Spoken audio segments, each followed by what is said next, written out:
할렐루야. 오늘도 또한 예배하면서 말씀을 나누고 또 이 나눈 말씀 가지고 나가서 제자로서의 역할을 감당하기를 소원합니다.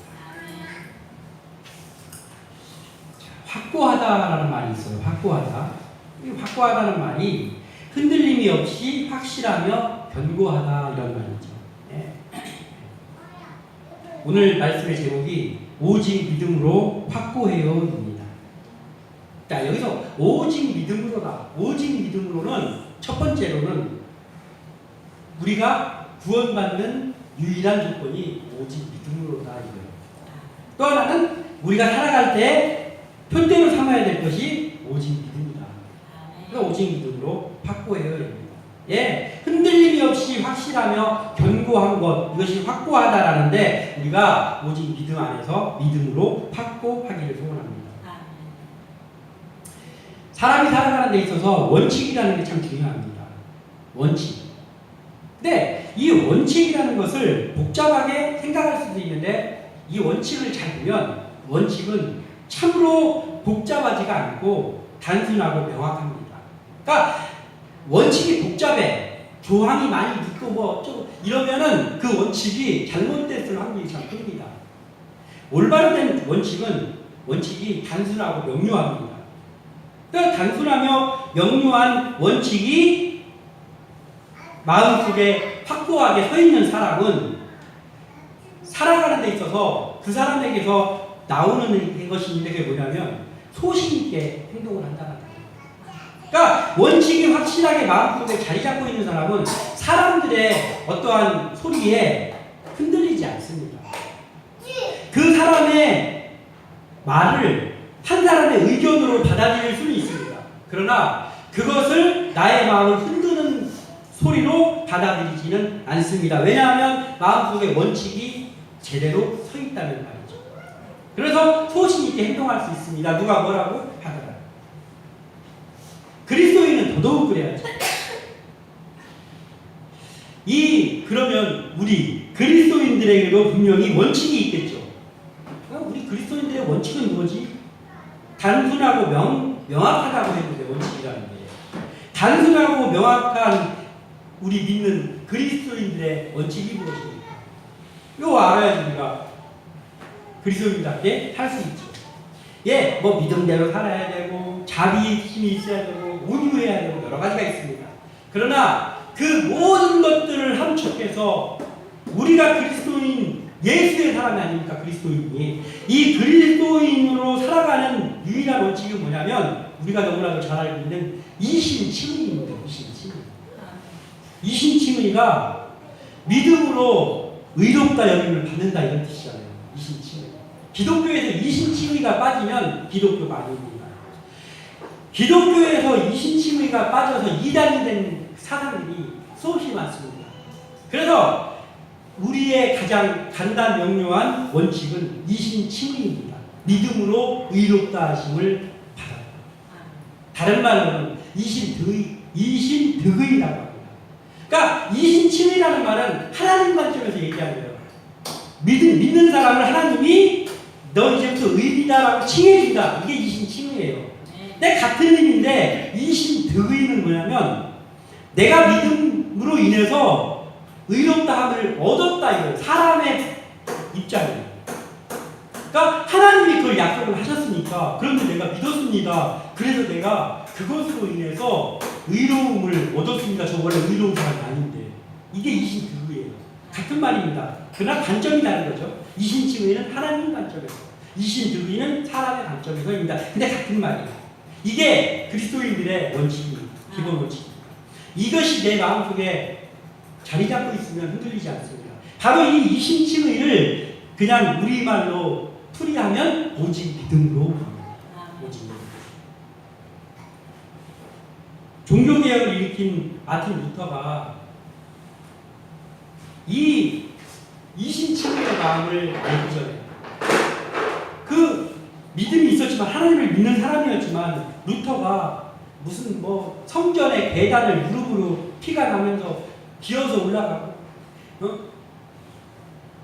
무슨 그 고행을 하고 막 여러 가지를 했습니다. 이 죄의 문제를 해결하기 위해. 그런데 그의 마음에 평안이 없는 거예요. 그의 마음에 죄의 문제가 완전히 해결됐다는 마음이 없는 거예요. 괴롭습니다. 그런 루터에게 로마서 1장 17절에 복음에는 하나님의 의가 나타나서 믿음으로 믿음에 이르게 하나니 기록된 바 오직 의인은 믿음으로 말미암아 살리라 함과 같으니라. 이 말씀이 루터의 마음속에 꽂힙니다. 하나님이 꽂히게 해주신 거죠. 성령의 역사죠. 그 일이 있기 전 죄의 문제가 해결이 안 돼가지고 막 고행을 하고 계단을 무릎을 올라가고 했었는데 이건 아닌 것 같다 라는 마음이 항상 있었는데, 그런데 이 진리를 오직 믿음으로 내가 구원받았구나, 오직 믿음, 예수 그리스도를 믿는 오직 믿음 하나님은 충분하구나 라는 것을 그의 마음에 원칙이 새겨졌을 때 겁이 많았고, 이는 루터는 원래부터 대담한 성격을 가졌다라 이런 사람 아닙니다. 그런데 루터가 그 무서운 종교 지도자가 있고 그 무서운 환경이 있는 그 속에서 종교 개혁을 했습니다. 대단한 사람이 아니에요.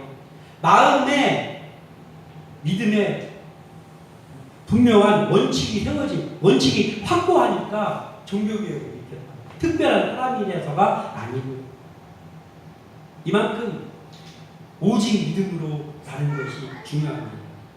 이 오직 믿음으로 가는 건 오직이라는 거, 오직이라는 거 우리 너무 잘 알잖아요. 오직은 그거 하나라는 거예요.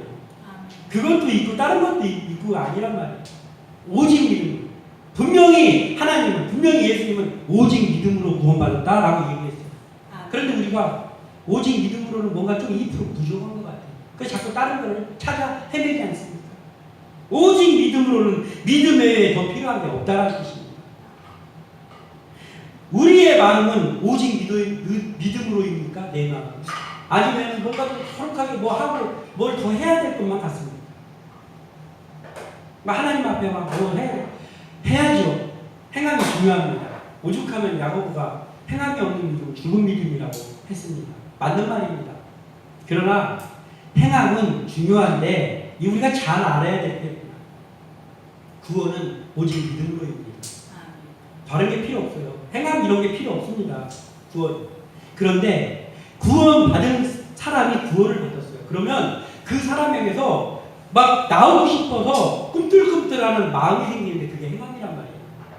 그러니까 오직 믿음으로 구원받은 사람의 그 구원받은 사람은 오직 믿음으로 구원받은 게 맞네 라고 증명될 수 있는 그 여기서 행해서 나오는 게 행함이란 말이에요.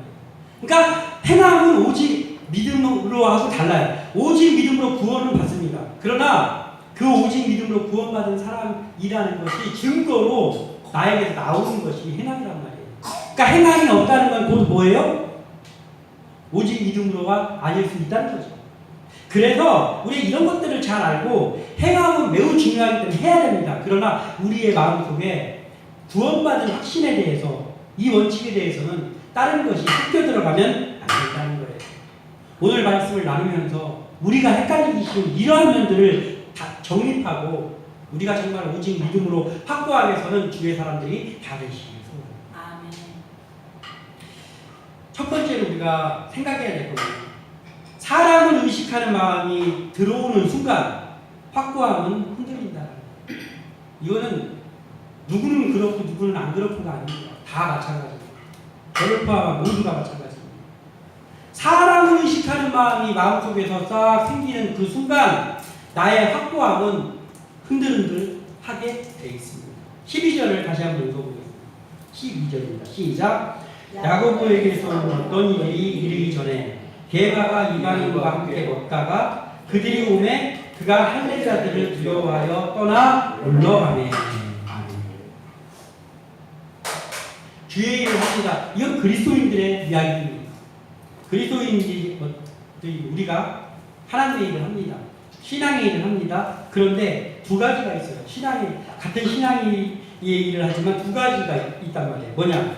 하나님만 바라보고 일할 때가 있고, 또는 일하는 사람이 있고, 때에 따라서는 하나님보다 사람을 더 의식하면서 일하는 때가 있습니다. 두 개가 하나님의 일입니다. 그러면 그 일의 과정이 처음에는 같았다가 점점 달라집니다. 그리고 결과는 완전히 다릅니다.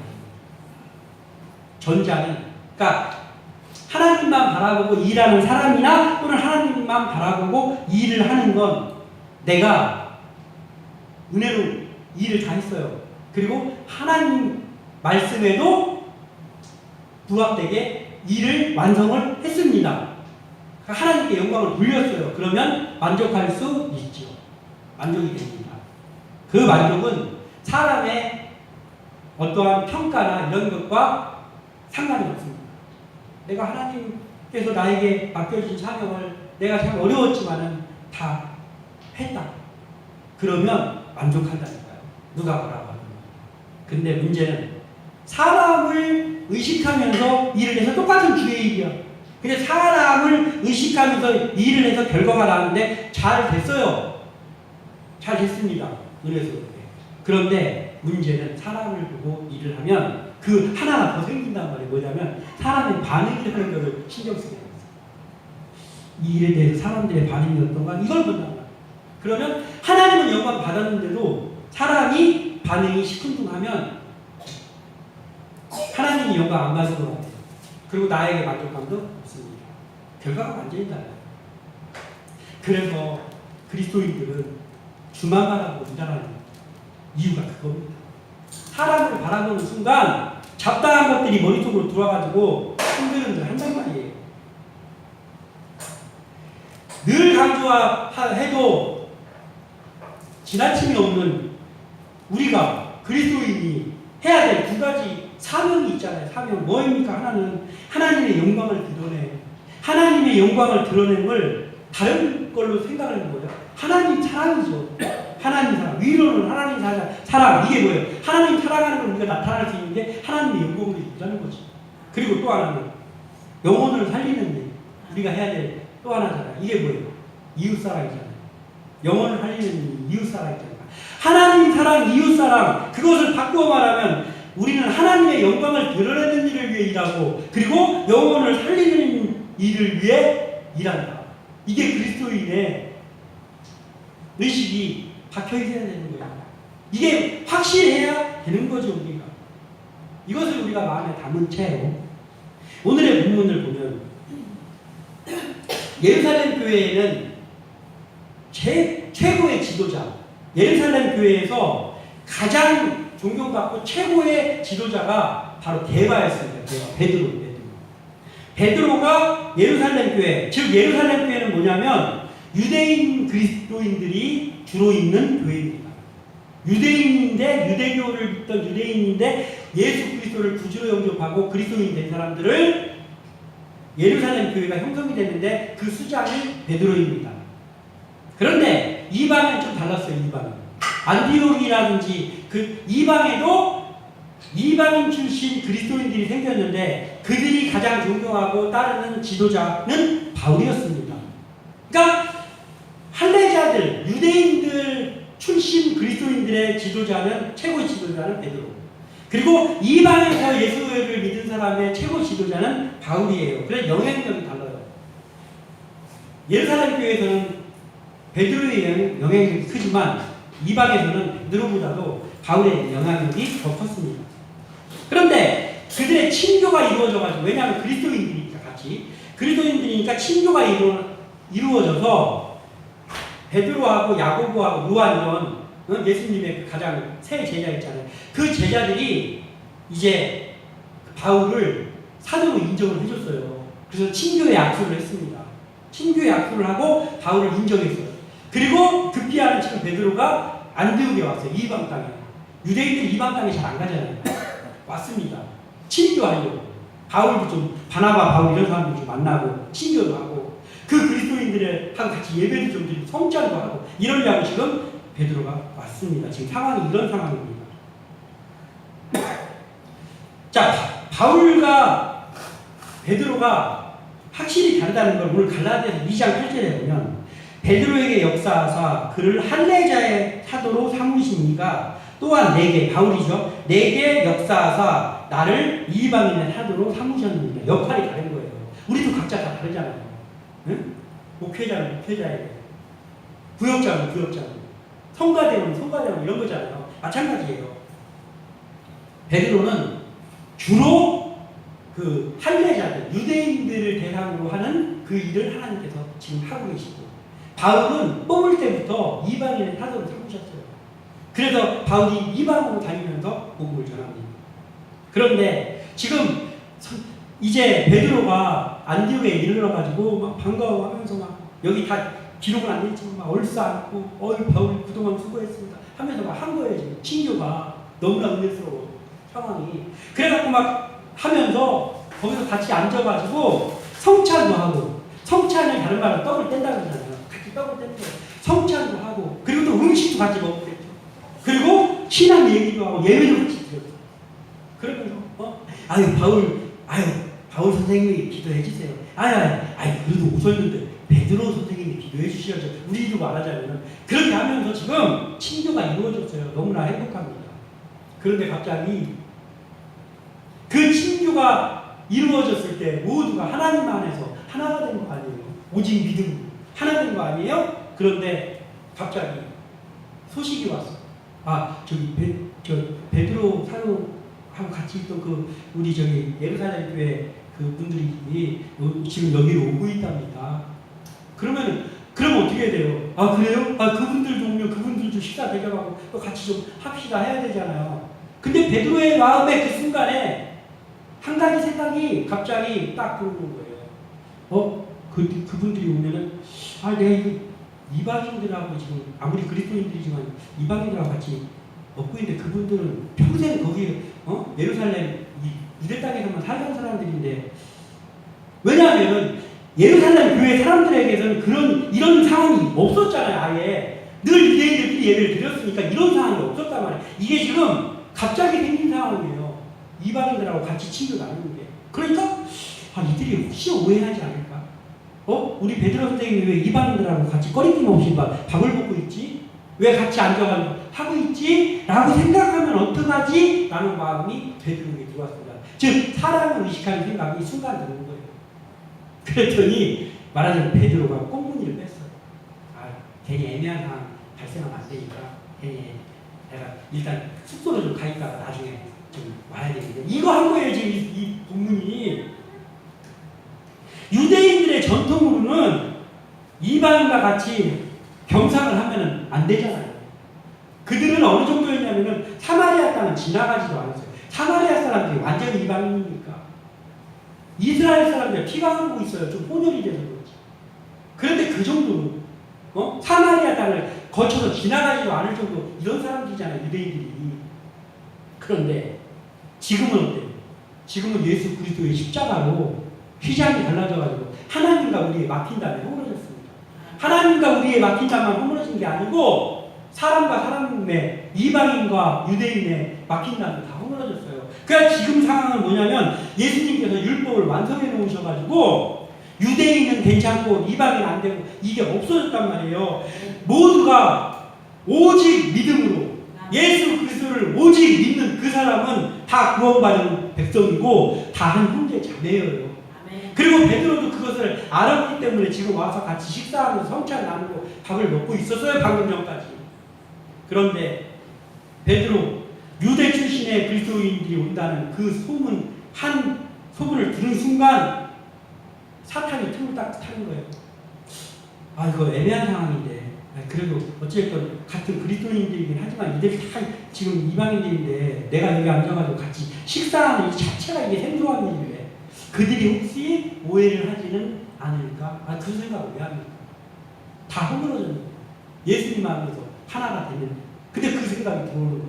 그러니까 외식, 밖에 나가서 맛있는 거 외식이 아니고 거칠에 사람을 외식하는 행위가 나오는 거예요. 그래서 나는 다들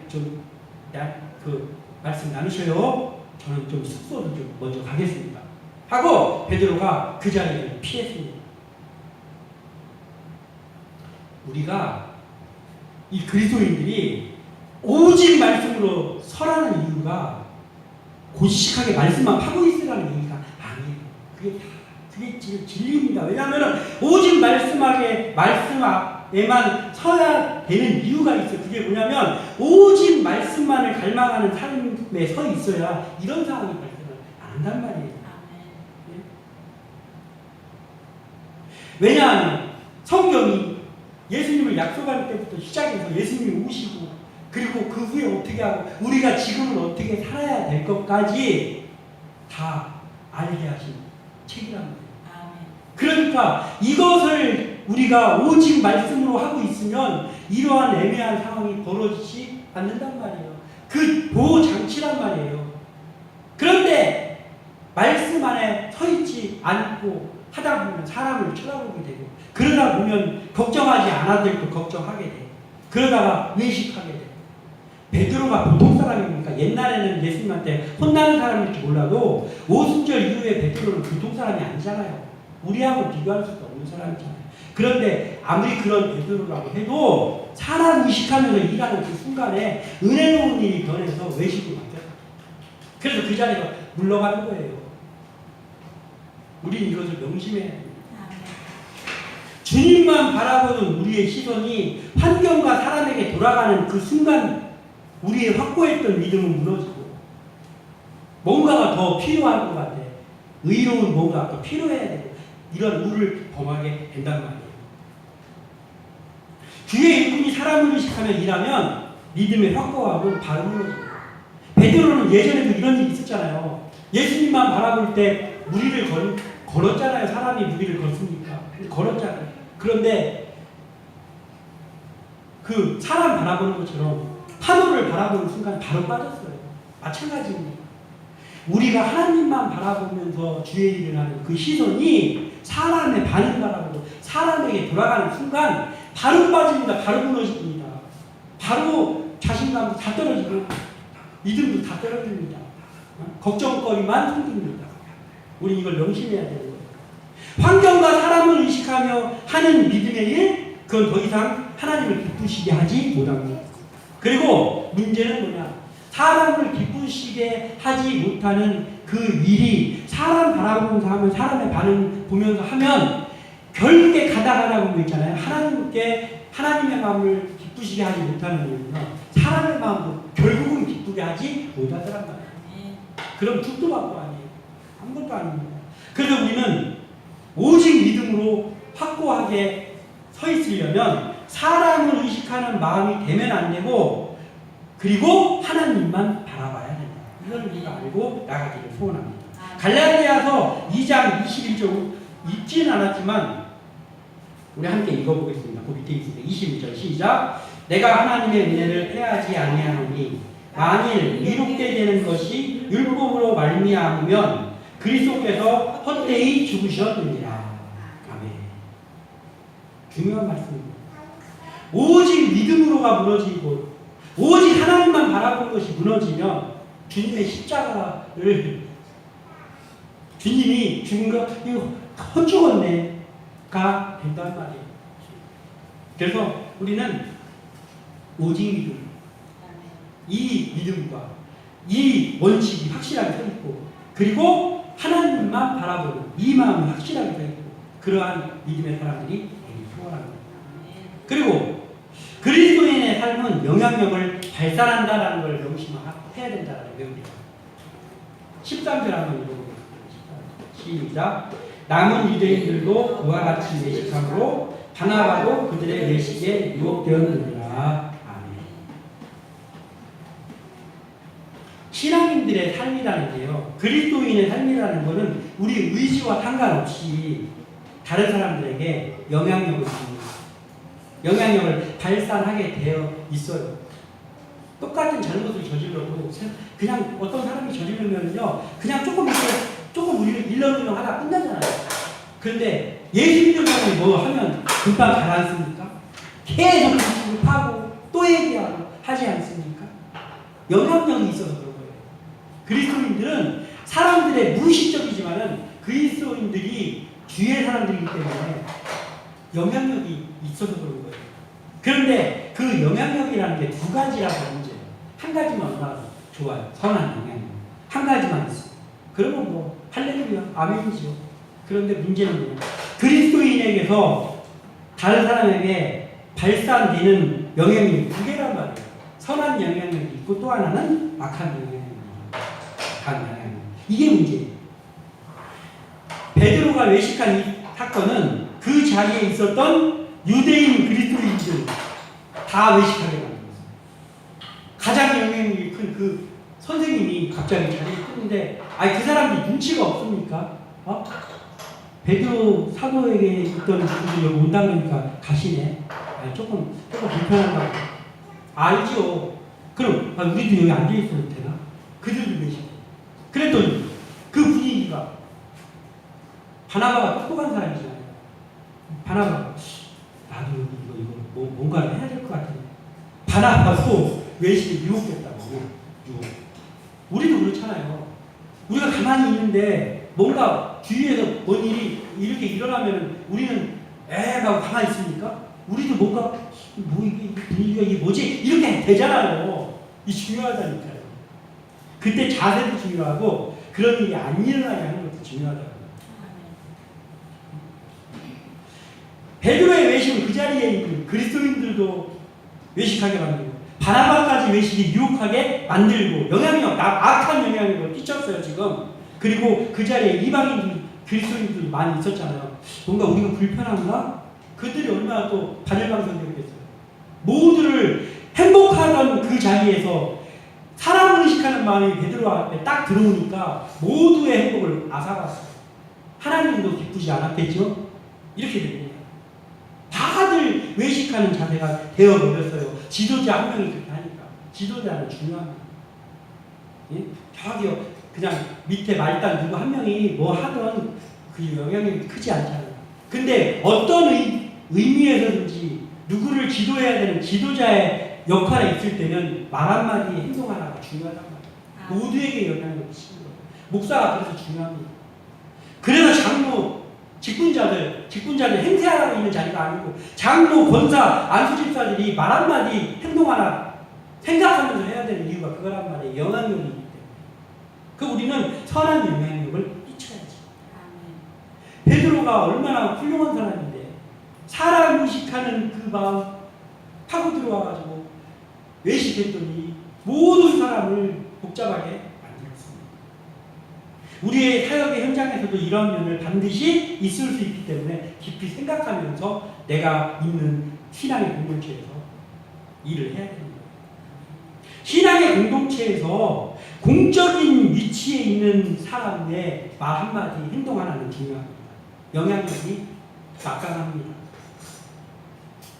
그게 선한 영향력이든 악한 영향력이든 그렇습니다. 우리가 보통 하는 말 중에 이런 말 있잖아요. 내 입으로 내가 말하는데 무슨 상관이야. 이거 잘하잖아요. 야, 이거 내 입이잖아. 내 입으로 내가 말하는데 뭔 상관이야. 이런 말 많이 하잖아요. 맞는 얘기잖아요. 자기 입으로 자기가 얘기한다는데 뭔 상관이야.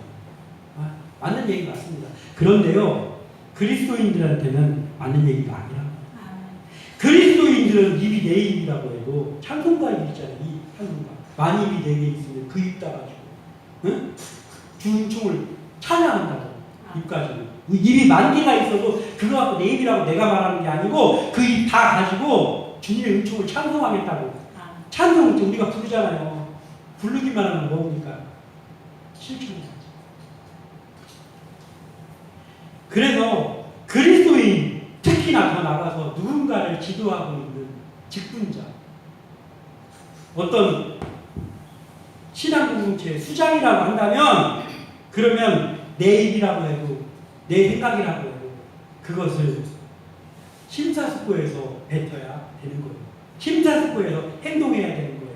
왜냐하면 내가 너한테 그렇게 하라고 시킨 적은 없어. 근데 그걸 보고 배운단 말이에요. 선한 영향력이, 악한 영향력이 끼쳐진다. 베드로가 지금 자리를 떴습니다.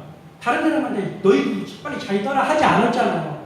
그런데 그들도 다 슬금슬금 도망갑니다. 그럼 우리가 이것을 알아야 돼요. 그리스도인들의 삶은 어찌되었든 간에 영향력을 발산하게 돼 있다.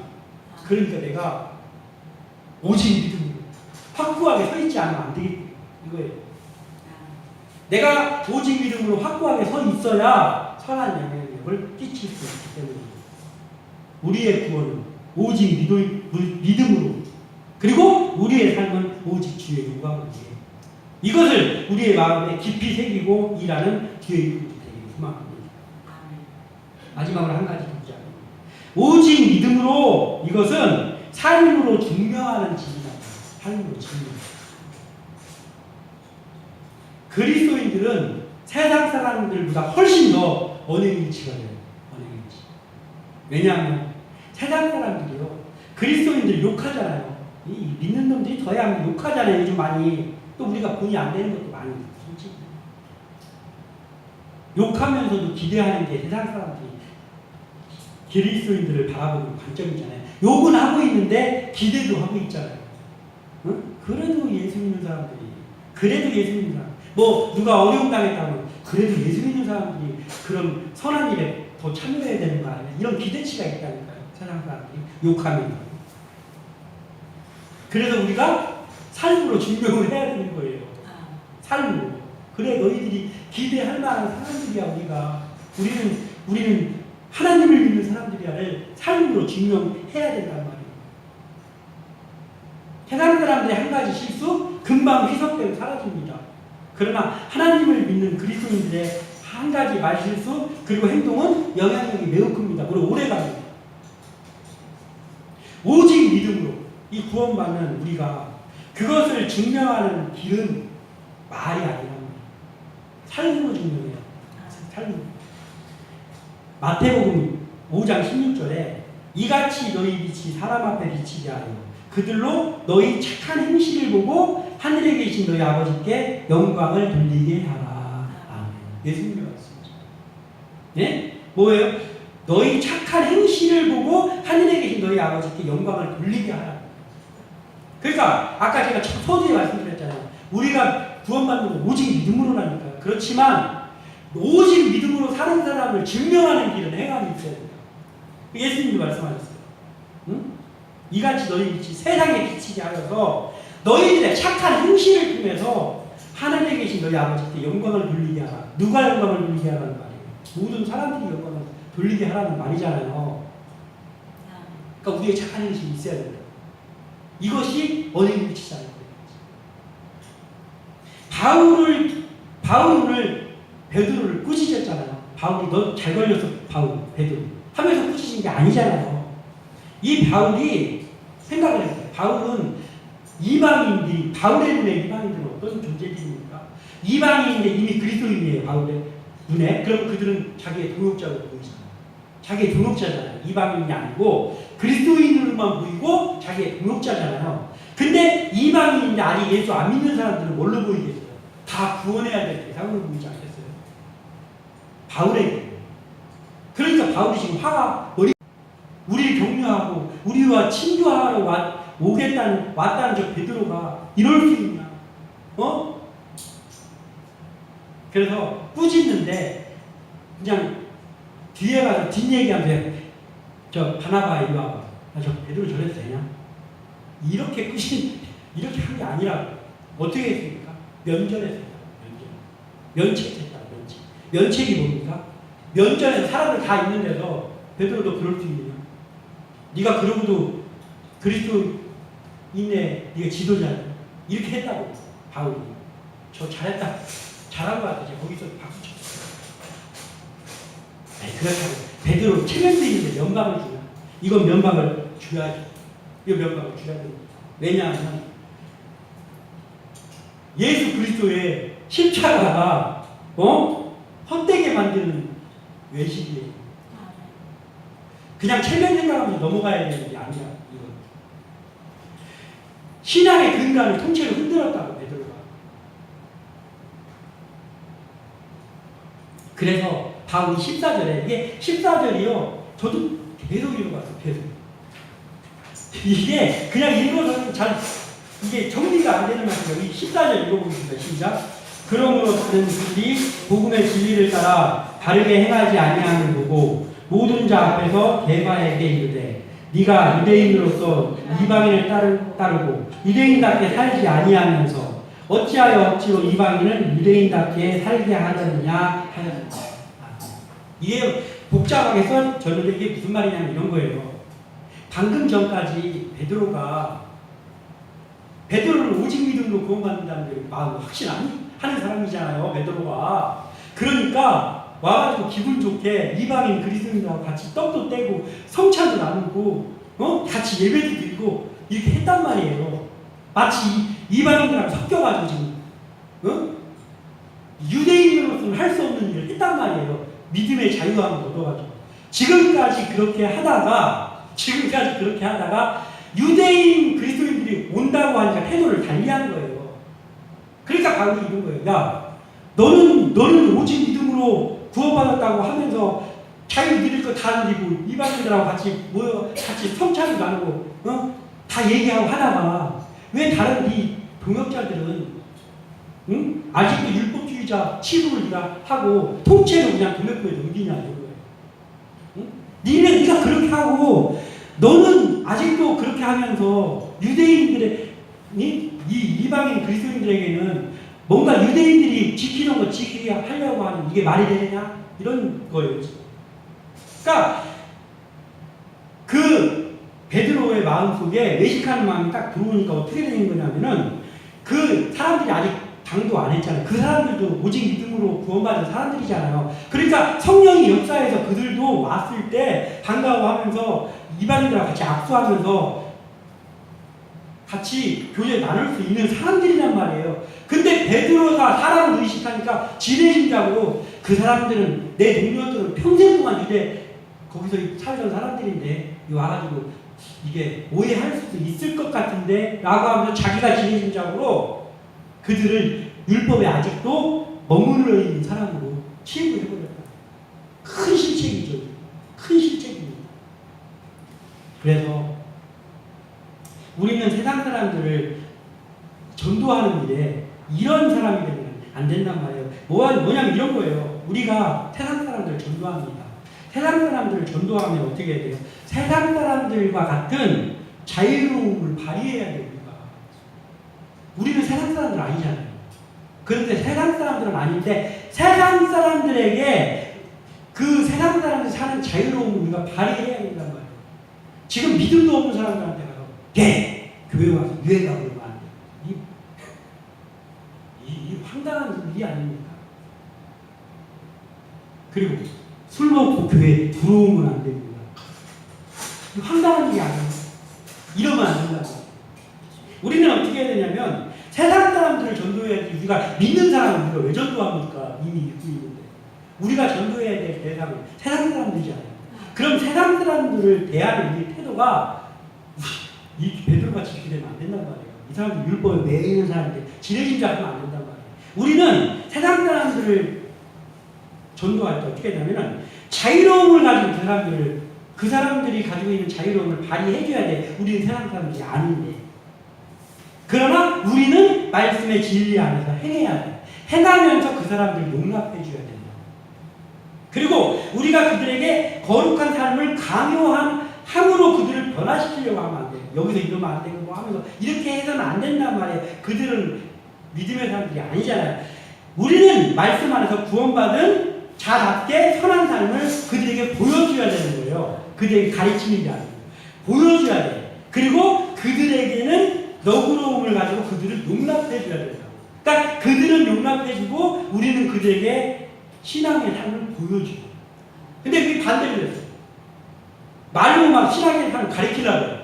근데 나도 가만히 어쩌다 보면은 아유 저 목사님도 저렇게 하네? 이런 행동을 하고 있는 때가 나오는 말이에요. 그러면 안 돼요. 우리는 거룩한 자답게 우리가 행동을 하고 그래서 그들이 은연중에 우리를 보고 그리고 그들을 대할 때는 너그러움을 가지고 그들을 용납해주면서 자유롭게 대해줘. 그렇게 해가지고 그들이 우리의 착한 행실을 보고 그들이 나도 저렇게 해야 되겠구나 이렇게 해야 된다는 거예요. 그러기 위해서는 우리들이 유연하고 그리고 오직 믿음으로의 틀에 벗어나지 않은 상태에서는 우리가 자유롭게 그렇게 이 하나님의 일을 해나가야 된다. 이게 바로 삶으로 증명하는 진리입니다. 우리의 삶으로 증명하는 그걸 봄으로 우리를 본받게 합니다. 이런 분이 우리에게 필요하다는 거예요.